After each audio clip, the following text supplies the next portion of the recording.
You, John Fitzgerald Kennedy, do solemnly swear. I, John Fitzgerald Kennedy, do solemnly swear. That you will faithfully execute the office of President of the United States. That I will faithfully execute the office of President of the United States. And will, to the best of your ability. And will, to the best of my ability. Preserve, protect, and defend the Constitution of the United States. Preserve, protect, and defend the Constitution of the United States. So help you God. So help me God.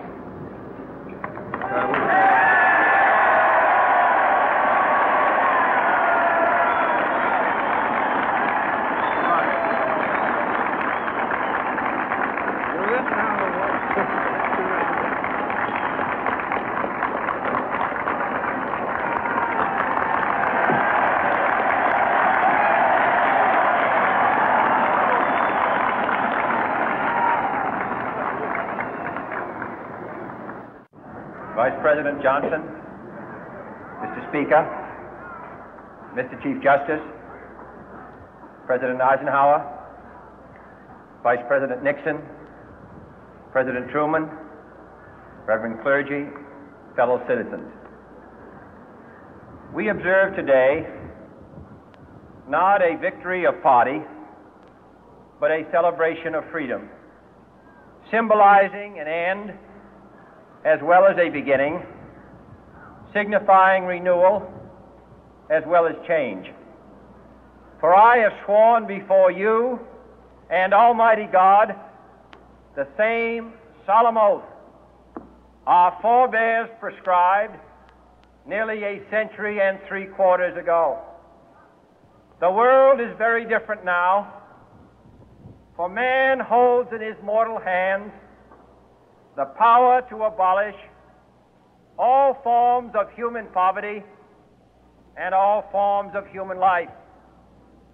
And yet the same revolutionary beliefs for which our forebears fought are still at issue around the globe.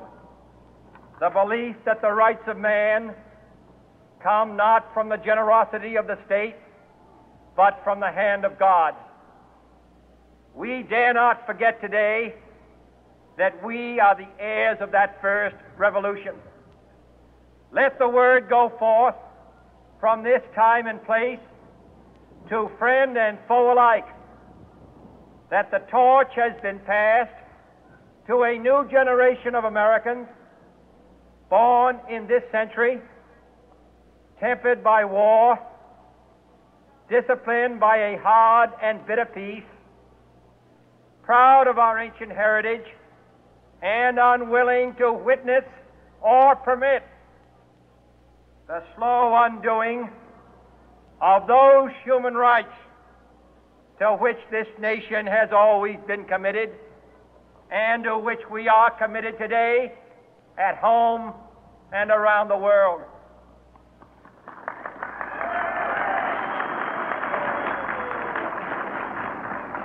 Let every nation know, whether it wishes us well or ill, that we shall pay any price, bear any burden, meet any hardship, support any friend, oppose any foe to assure the survival and the success of liberty.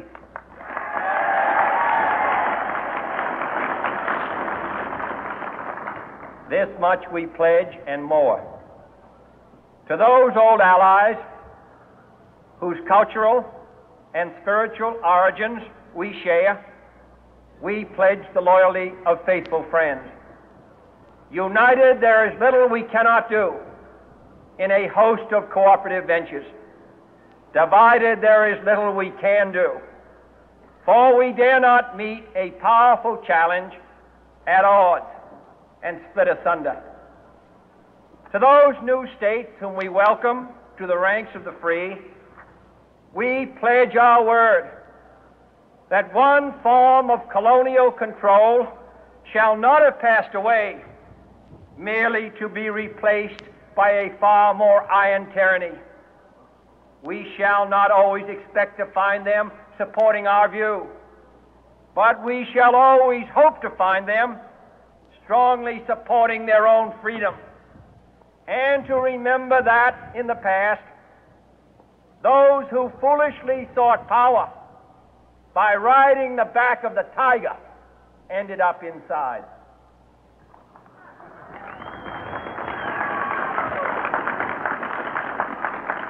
To those people in the huts and villages of half the globe struggling to break the bonds of mass misery, we pledge our best efforts to help them help themselves for whatever period is required, not because the communists may be doing it, not because we seek their votes, but because it is right. If a free society cannot help the many who are poor, it cannot save the few who are rich.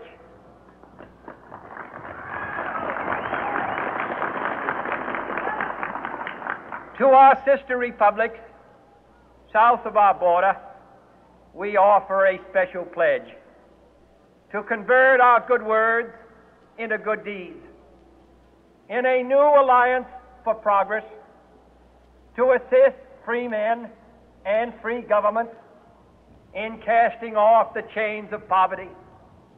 But this peaceful revolution of hope cannot become the prey of hostile powers. Let all our neighbors know that we shall join with them to oppose aggression or subversion anywhere in the Americas. And let every other power know that this hemisphere intends to remain the master of its own house.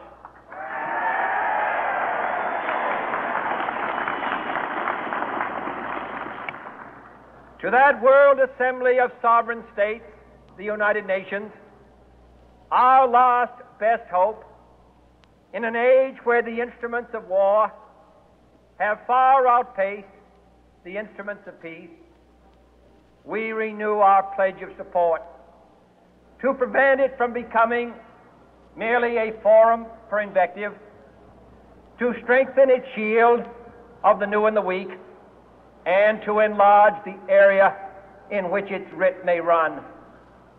Finally, to those nations who would make themselves our adversary, we offer not a pledge, but a request that both sides begin anew the quest for peace. Before the dark powers of destruction, unleashed by science, engulf all humanity in planned or accidental self-destruction, we dare not tempt them with weakness, for only when our arms are sufficient beyond doubt can we be certain beyond doubt that they will never be employed.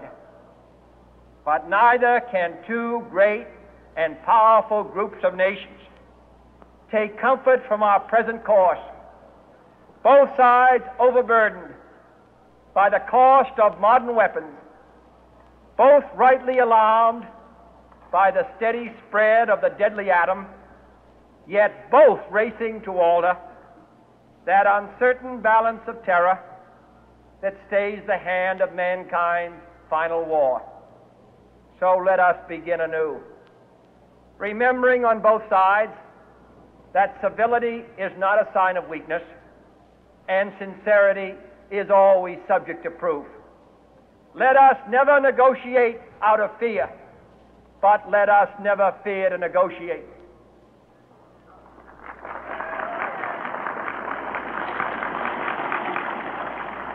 Let both sides explore what problems unite us, instead of belaboring those problems which divide us.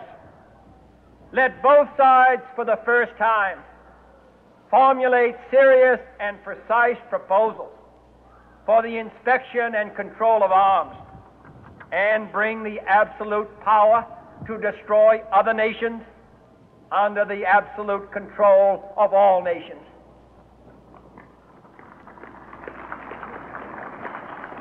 Let both sides seek to invoke the wonders of science instead of its terrors. Together, let us explore the stars, conquer the deserts, eradicate disease, tap the ocean depth, and encourage the arts and commerce. Let both sides unite to heed in all corners of the earth the command of Isaiah to undo the heavy burden and let the oppressed go free.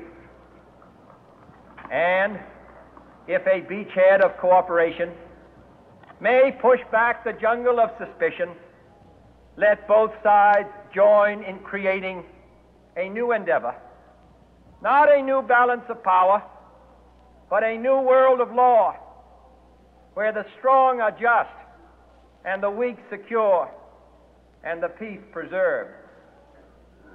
All this will not be finished in the first 100 days, nor will it be finished in the first 1,000 days, nor in the life of this administration, nor even perhaps in our lifetime on this planet.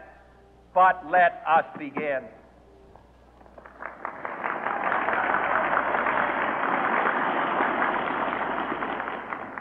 In your hands, my fellow citizens, more than mine, will rest the final success or failure of our course.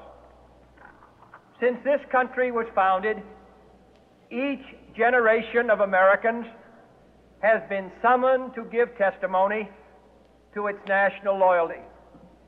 The graves of young Americans who answered the call to service surround the globe. Now the trumpet summons us again, not as a call to bear arms, though arms we need, not as a call to battle, though in battle we are, but a call to bear the burden of a long twilight struggle, year in and year out, rejoicing in hope, patient in tribulation, a struggle against the common enemies of man, tyranny, poverty, disease, and war itself. Can we forge against these enemies a grand and global alliance, north and south, east and west, that can assure a more fruitful life for all mankind? Will you join in that historic effort?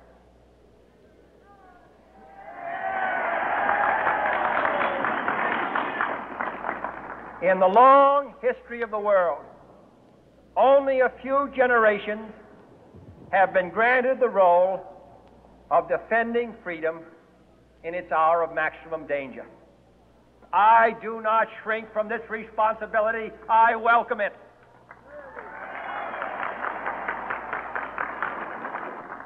I do not believe that any of us would exchange places with any other people or any other generation. The energy, the faith, the devotion which we bring to this endeavor will light our country and all who serve it. And the glow from that fire can truly light the world.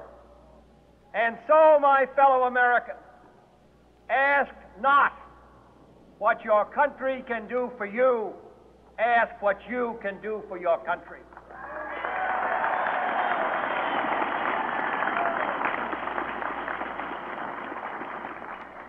My fellow citizens of the world, ask not what America will do for you, but what together we can do for the freedom of man.